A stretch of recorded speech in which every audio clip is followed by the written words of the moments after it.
ಹೇಳ್ಬಿಡ್ತೀನಿ.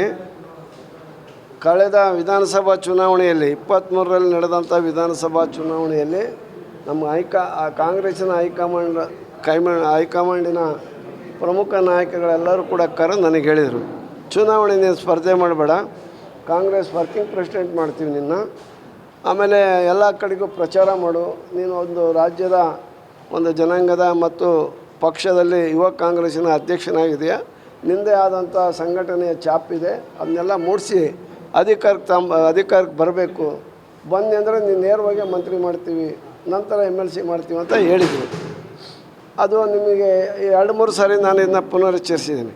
ಆದರೆ ನಮ್ಮ ಬೆಂಬಲಿಗರು ಮತ್ತು ನನ್ನ ಹಿತೈಷಿಗಳು ಅಭಿಮಾನಿಗಳು ಅಲ್ಲಲ್ಲಿ ಈ ಪತ್ರಿಕಾಗೋಷ್ಠಿ ಕರೆಯೋದು, ರಕ್ತದಲ್ಲಿ ಆಂಜನೇಯನ ಮಂತ್ರಿ ಮಾಡಿರಿ MLC ಮಾಡಿರಿ ಅಂತಂದು ಹೇಳೋದು, ಅದು ಯಾವುದೂ ಬೇಡ, ಅದರ ಅಗತ್ಯನೂ ಕೂಡ ಇಲ್ಲ.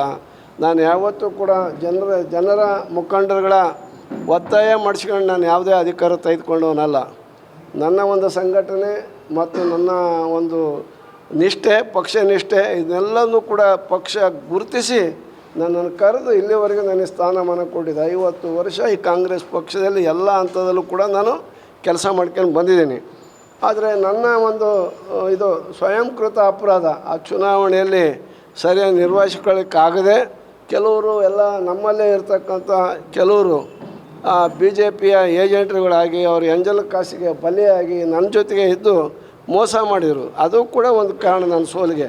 ಅವರೇನೇ ಮೋಸ ಮಾಡಿದರೂ ಕೂಡ ಬೇರೆ ಬೇರೆ ಮಾರ್ಗಗಳಿದ್ದು ನನಗೂ ನನ್ನ ಸ್ವಾಭಿಮಾನಕ್ಕೆ ನಾನು ಅದು ಇಷ್ಟ ಆಗಲಿಲ್ಲ. ಬೇರೆ ಬೇರೆ ಪಾರ್ಟಿಯವ್ರನ್ನ ಬೇರೆ ಇವ್ರನ್ನ ನೀವು ಭೇಟಿ ಮಾಡಿರಿ ಅಂತ ಹೇಳಿದ್ರು ನನ್ನ ಬೆಂಬಲಿಗರು.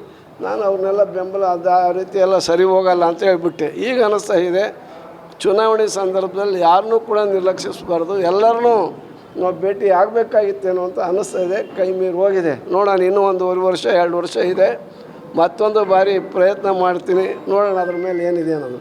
ಅದರಿಂದ ನನಗೆ ಅಧಿಕಾರ ಏನು ಬೇಕಾಗಿಲ್ಲ. ಈಗ ನಾನು ನಮ್ಮ ಸಮುದಾಯದ ಪರವಾಗಿ ಒಳ ಮೀಸಲಾತಿ ಪರವಾಗಿ ಹೋರಾಟವನ್ನು ಮಾಡ್ಕೊಂಬರ್ತಾ ಇದ್ದೀನಿ. ಒಳ ಮೀಸಲಾತಿಯಲ್ಲೂ ಕೂಡ ಸ್ವಲ್ಪ ದೋಷ ಆಗಿದೆ, ಸರ್ಕಾರದ ಗಮನಕ್ಕೆ ತಂದು ಅದನ್ನು ಕೂಡ ಒಂದು ಸಾಮಾಜಿಕ ನ್ಯಾಯವನ್ನು ಆ ಸಮುದಾಯ, ಯಾವ ಸಮುದಾಯ ಅವಕಾಶ ವಂಚಿತವಾಗಿದೆಯೋ ಆ ಮಾದಿಗ ಸಮುದಾಯಕ್ಕೆ ನ್ಯಾಯವನ್ನು ಕೊಡಿಸ್ತಕ್ಕಂಥ ಕೆಲಸವನ್ನು ನಾನು ಮಾಡ್ತೀನಿ. ಜೊತೆಗೆ